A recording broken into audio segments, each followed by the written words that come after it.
গিয়া তোমার সন্তানটাকে মাদ্রাসায় ভর্তি করে দাও। স্বপ্ন অনুযায়ী বাইজিদ বুস্তামির মা সন্তানকে যখন নাকি মাদ্রাসায় ভর্তি করাইয়া দেয়, আমরা তো জানি বাইজিদ বুস্তামির মা বাইজিদ বুস্তামির জন্য দোয়া করছে এক গ্লাস পানির বিনিময়ে। এই জন্য বাইজিদ এত বড় আল্লাহর ওলি। এই ঘটনা শুধু এখানেই শেষ নয়, বাইজিদ বুস্তামি এমনি এমনি আল্লাহর ওলি হয় নাই।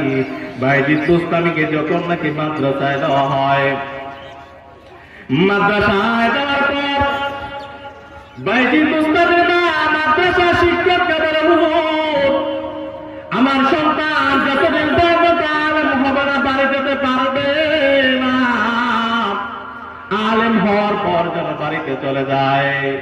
বাইজিদ বুস্তামি হুজুর যখন নাকি বাইজিদ বুস্তামিকে কোরআনের হাফেজ বানানোর চেষ্টায় লেগে গেল, এক পারা নয়, দুই পারা নয়, 1 থেকে 15 পারা পর্যন্ত বাইজিদ বুস্তামি যখন নাকি মুখস্থ করে ফেললো, এমন সময় বাইজিদ ডাক দেয়া বলে, হুজুর অনেকদিন হয়েছে আমি বাড়ি থেকে আসছি, আমাকে একটু ছুটি দেন, আমি আমার মার সাথে একটু দেখা করে আসি।